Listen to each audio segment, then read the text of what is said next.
All they see is, two soldiers injured today, three soldiers injured, and they think, okay, he'll be all right, just injured. But they don't realize injured is, missing both his hands or both his legs or whatever. I was in a convoy in a Humvee. Unfortunately, I didn't have any doors on the Humvee, which was unfortunate. And I had my left leg outside the door, so I was kind of pointing outwards with my weapon. And we went under like an underpass, and IED went off, roadside bomb, and Humvee swerved, hit a guardrail, and I think that I believe that's where my leg got caught. And here I am. It's a left leg above the knee amputation. A grenade was thrown in my vehicle, and I grabbed it to try to throw it back out because it landed next to my buddy, and he was driving, and I was sitting passenger. And I grabbed it to try to throw it back out, and when I did that, it fell between my legs down on the floorboard.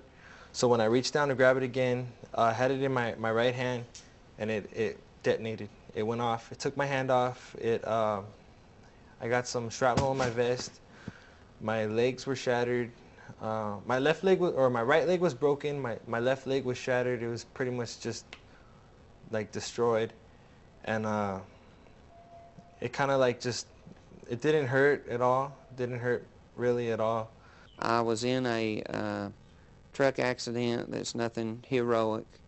It was just I was riding with a young soldier that was driving too fast and hit a hole in the highway and caused me to come up and jam my head into the ceiling of the vehicle and then come down on my tail area and damaged the seat and then shattered my spine. And I'm disabled for life. I don't know how you can start a war and then go and try and cut veterans' benefits. I mean, I got buddies now that are missing, arms, legs. I got one buddy where if he gets hit in the leg, he loses his leg. And he's got to worry about if he's going to get enough money just to pay the bills. You've got post-traumatic stress disorder because you've been in the combat zone. You just dealt with a year of mortars and getting shot at and being away from home. And then you come home and have to deal with the nightmare that is the Army's bureaucracy. I mean, all the paperwork problems, and a lot of National Guard and reservists especially. Their paperwork, their pay, their benefits have been screwed up. National Guardsmen and reservists do not have health care benefits, okay? Their family members do not have health care benefits. There's some legislation that started to get pushed through, but most of them who've been in the Guard for 5, 10, even 1 year didn't have health benefits. You were in the National Guard, you were ready to go, but you only got health benefits once you went. Now, if I'm going to be medically retired because the Army can't, or the National Guard, the Army can't use me anymore, then how am I going to work? If I could work, I wouldn't be having these extensions on my orders. I would be at home with my family, enjoying life, and working, making $65,000 a year, not $900 every 2 weeks. And too many times, guys have to go back and beg to get taken care of, and guys have to explain why they need to get taken care of, and that's ridiculous. I mean, I've got guys in my unit who suffered injuries, twisted ankles or torn knee ligaments as a result of combat operations over the course of a year. When they come home, they've got to battle, bite, beg, and steal to get taken care of or to even get looked at in the VA, and that's just unconscionable. There's thousands of them, tens of thousands of people who have these types of injuries, but the nature of war and all the confounding factors, I believe, much as Vietnam was Agent Orange, this war will be the psychological injury of war. These guys that just got back, they came through and we were talking to them today, and they're a great source of information. They said they were asked when they were leaving Iraq, are you suffering from PTSD, post-traumatic stress disorder? If you answered yes, you stayed in country. You didn't go home. The military is trying a new policy right now in this war where rather than evacuating psychologically injured people, if they can treat them there in Iraq and keep them with their unit, they don't send them back. So we don't even know how many psychologically injured there are. I still don't know how I'm supposed to feel about all the blood that's been spilled. With God on his throne, getting me back home on the day after tomorrow.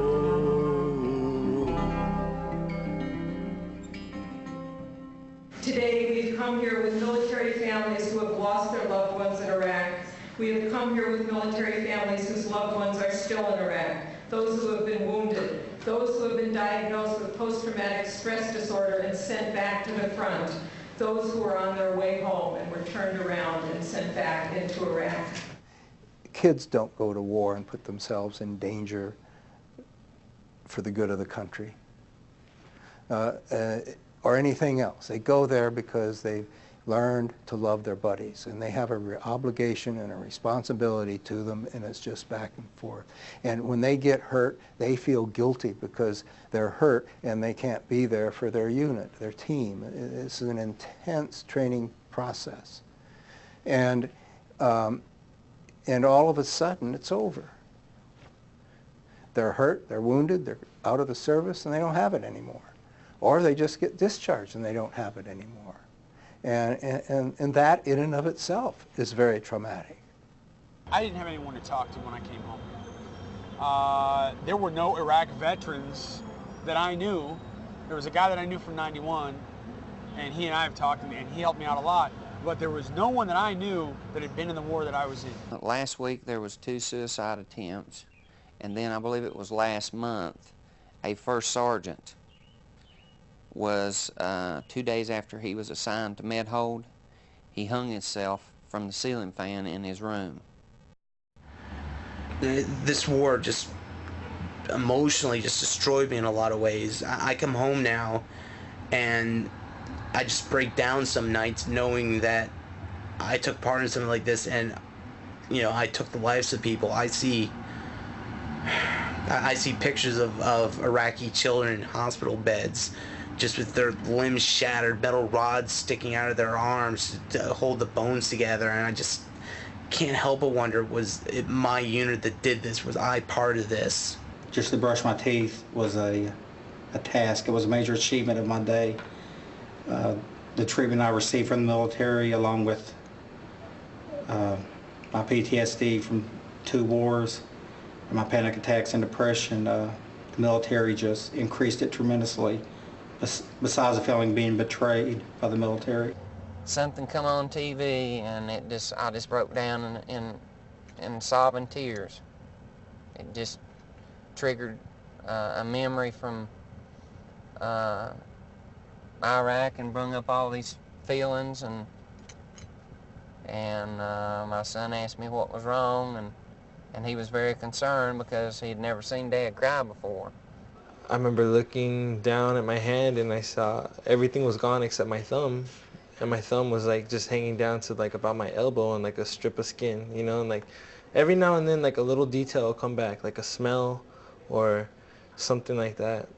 If you took a United States soldier and somebody that was hooked on crack, and both of them killed themselves, they both had different reasons why they did it. But the one that should make the hair on the back of your neck stand up is the soldier who volunteered to come in, volunteered to go to Iraq, went and served his country, has a position and a background of military service and honor. And why would that person go to the extreme ends to take the ultimate step of giving up?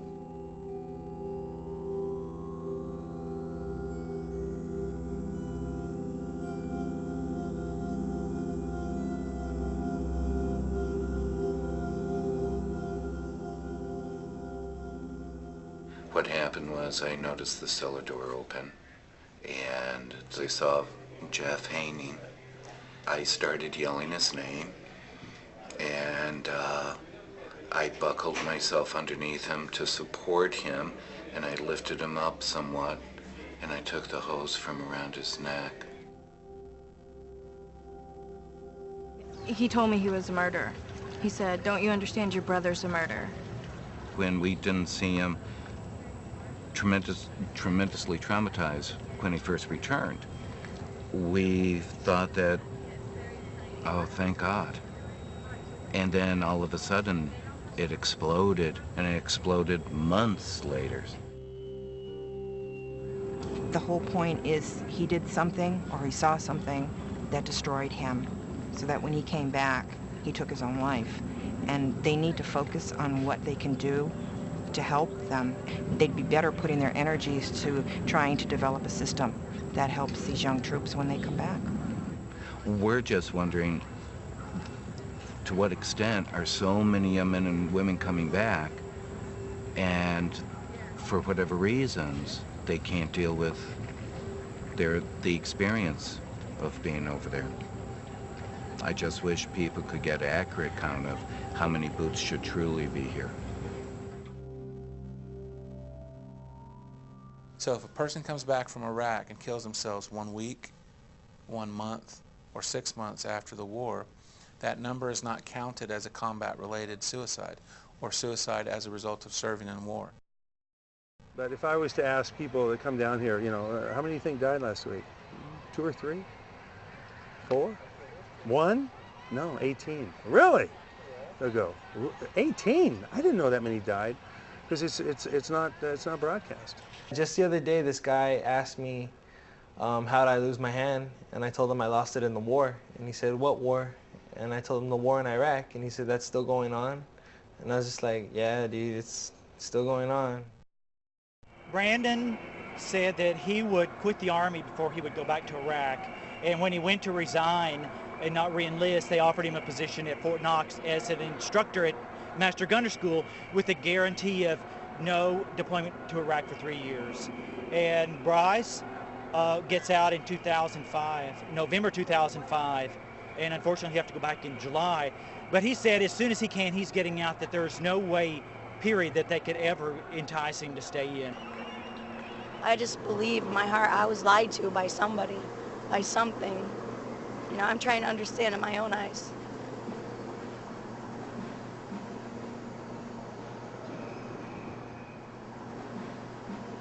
There's people over there dying now, okay, in the heat of battle, okay, getting shot at. And then the last thought maybe in their head was, why?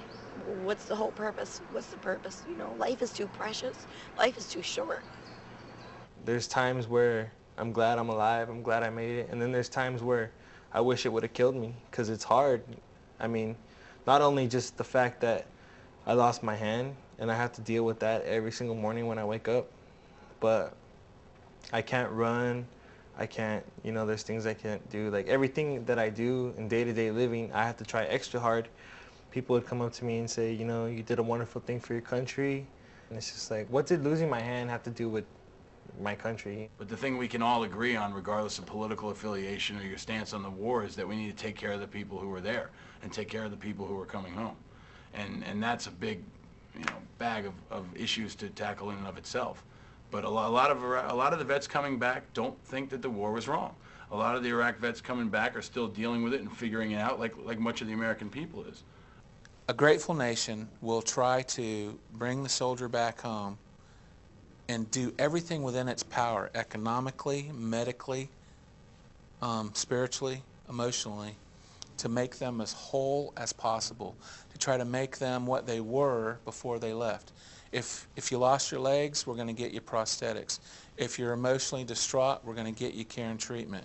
If you financially can't take care of yourself, we're going to restore you to a place in which you can live a life that was taken from you as a result of your service. That doesn't happen in a way that I believe accurately repays the service that soldiers give during war.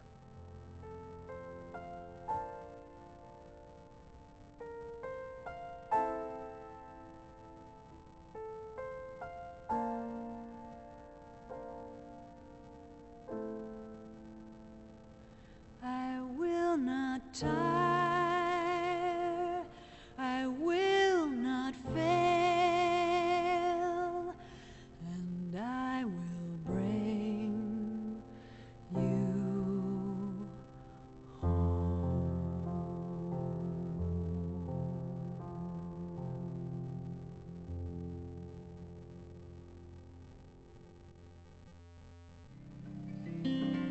I got your letter today, and I miss you all so much, yeah. I can't wait to see you all, and I'm counting the days, dear. I still believe that there's gold at the end of the world. And I'll come home to Illinois on the day after tomorrow.